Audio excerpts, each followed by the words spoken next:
Meron po tayong cultural sharing po with the tribe. Ayan, so ako po magiging interpreter nyo since meron silang sariling dialect tinatawag nilang Palauan. Ayan, so ang mga nakatira po dito tinatawag silang Palauan tribes. So ang Palauan tribes, nandito po sila para i-share ang kanilang interesting skills and rich culture. So dito sa mainland Palawan, meron tayong tatlong major tribes. Una ang Batak tribe, pangalawa ang Tagbanwa tribes, and then the third one, sila ang Palauan tribe. Sila ang original inhabitants ng southern part of Palawan. So, since 1976, this is their temporary home or shelter away from their home in the mountain. So, what we have here po is a livelihood program because na-notice po namin na their cultures and traditions po ay unti-unti nang nawawala because of life's modernization. And here po, we encourage them to continue practice their cultures and traditions and even their life in the mountain. Pabere na bagtik niya. So, may papakpak dito girl. Ayan. So, please hold po. Then, pwede niyo pong ipasa sa inyo, katabi or hanggang sa makarating po sa likod. Ayan din po. Okay. So, that one, they are showing the most important products. So, that one po is called Babtik. So, Babtik is a sapar, a resin or dagta that comes from Almasiga tree. So, Almasiga tree grows only on higher elevation. And that Babtik is the main ingredient in making our nail polish, varnish, paints, fiberglass, and other related products. So, next one, Palauan tribes there. So this is their native backpack. So this one is called bakit.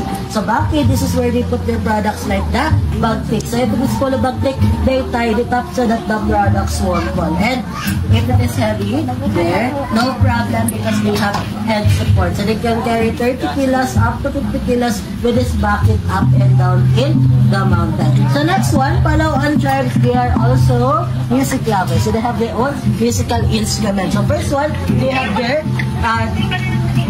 okay, so they have their native drum. So this one is called gimbal. So gimbal, it's made out of hollow wood that they carve, and on top this one to animal skin or cow skin or balat ng baka. And at the side they have their agong, the bigger one, and then the smaller one is the sana. So when the gong echoes in the mountain, they communicate with the spirits of their ancestors. So right now, they will play their music. Then the song is called Basal or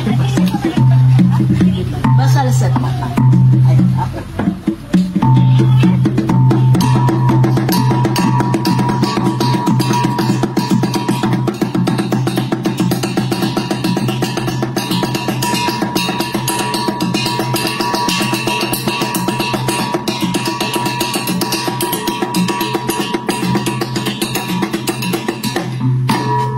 So that's how they play the Basal set. So here, ma'am and sirs, they don't dance to entertain guests and tourists because tribal dances are rituals, which means sacred. So they only dance if they have ritual events like good harvest and weddings. So next one, before the arrival of modern guitars, Palauan tribes have their own two-string guitar. So this one is called Kudjapi or Kudlungan. So Kudjapi or Kudlungan, it is considered as one of the first guitar here in the Philippines. So now, they will play again their music. Then their music is more on nature. So the title is Bogit. Bogit means bird song. There. So it looks like a guitar also. Tinatono-tono din po yan.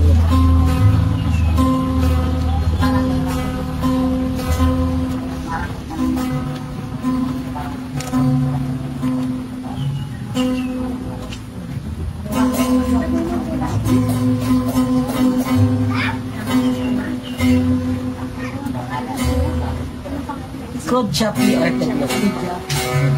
Kudjapi or Kushapi. Yeah, Kushapi.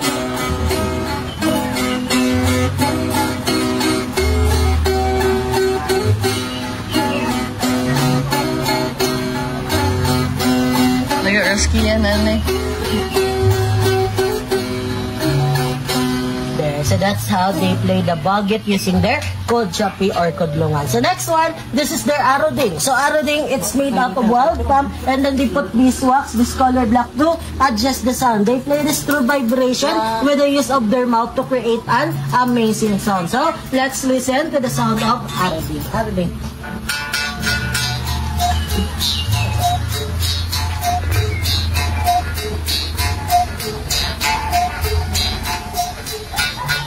there. So that's how they play the arrow din po. So it's better to hear them playing that when they play in a big group kapag marami sila and sabay-sabay. So next one, Palawan tribesmen, they are also hunter-gatherers. So during the start of rainy season, they plant root crops. In the rest of the year, they hunt. Dito sa mga pustang ito, makasalanan sila papunta ito, sugot lang karang ito, ito. Okay, so this is their two special spears naman, sir. This one is the Surayang and this one is the Ligid. So Surayang and Ligid are 100 years old spears. It was handed to them by their ancestors. So this one, the Surayang, this one, the Surayang, it looks like a harpoon, but it's not for fishing. So to use this one, if there's a target, you simply throw it from a distance. When it pierces through the target, it will get stuck because of the two hooks here. And if the target tries to escape, this metal will separate, and then this handle po will have a big possibility that this will hang on the bushes or in the trees. And if the target can no longer escape anymore, they will follow up with this ligid in order for them to kill their target or for follow-up kill. So next one, as part of their diet, ma'am and sirs, they also have their technique po. They also hunt birds and squirrels. But before that, they have this technique first in order to imitate or copy the sounds of birds and squirrels. So they have their tampias. Tampias is like their whistle in the mountain. Tampias.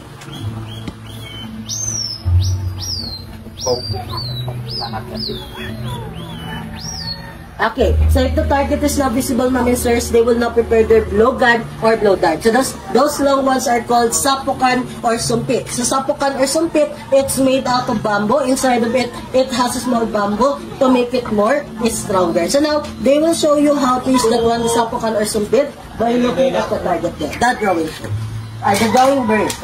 Okay. So that's how they use the sapukan or sumpit in the mountain. So they can hit farther than that, 30 meters away. So whenever they hunt bigger animals like wild pigs and monkeys, birds and squirrels, they put poison at the tip of their dart. The poison, it's so powerful, in a few minutes only, the target will die. So, disclaimer, the tribes only know the process of breaking their poison in the mountain. So, the main ingredient of the poison. So, this one, if you want to know the main ingredient of the poison, they have this plant. So, this one is called the dita. So, dita, they collect the sap or resin or dagta of this plant, mix it with other plants, then cook it to the slow fire to make the poison more effective. So, this is just their main ingredient po. The rest is their process. Sila lang po ang alam. Right now, let's go to the last part, how to make fire in the mountain. So, they just need 3 materials in order to create fire. So, we have here the 3 materials. Okay, first one, we have the clean stone or buhay na bato. It can be found around the village. This one, we have the piece of metal. Then, we have here the last one, we have the wild cotton. This one, wild cotton or luglog. So this one came from the young shoots of a wild palm. So right now, the process of making their fire in the mountain is called santikan. Santikan means friction.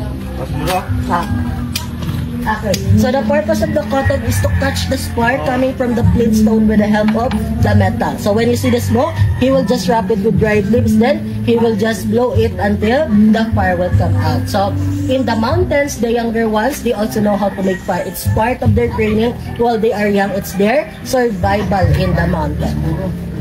Yes po. So, that process po is perfect for Boy Scout, Girl Scout, and if you love camping when you don't have matches or lighters, you can also use that process of santikan or in science, friction. Okay, so I need to blow and blow and blow and blow until the fire will come out. Okay, so that's their fastest way in order to create fire through santikan or friction. Okay, so yeah, this is the torch of the tribal sir. So this one is called salong or sahig. So one pot of this can last 3 to 5 nights, depends on how they use it and depends on how they make it. So they believe that the smoke of this can drive away bad spirits and bad luck. They also use this for aromatherapy and insect repellent. They also use this for aromatherapy and insect repellent. So since there's no electricity in the mountain, this is their source of light. Ilaw po nila. And inside of this, it has a sap or resin or dagta of a wild tree, then they just wrap it with leaves or dried leaves po. Right now, let's create bigger fire then. I'll go around to let everyone smell the smoke of this one. So, the sap inside of this po, it's different from the sap of the almasigati or the pagpit earlier. So, this one, inside of this, it's a sap of a wild tree po. So, right now, I'll go around to let everyone smell the smoke of this. So, once you smell the smoke, we will smell something. So, can you smell the smoke? Kato, muna. Muna ni Sika. Saong. So, now we can add it po this pure sap or resin of a wild. Pampatanggal ng bad spirits. Again. Sakit ng ulo. Yung mga sakit po sa ulo. So, bad spirits gan, bad luck gan po. So, good luck for all of you. So, that is all for our cultural sharing. If you want to know more about the tribes, we have a lot of informations at the back on how it all started. Then, over there, we have the souvenir shop. There you can find a lot of Palauan products made by them. And back in the garden, if you're a coffee lover, if you're feeling sleepy right now, you can also try the best coffee in town, the civet coffee from the Poop or Pupo of Civet Cat, cousin or pinsan of Bearcat. And if you want to take a look at their pet civet cat over there, if they do not touch right, you can take a look there. Their baby civet cat po.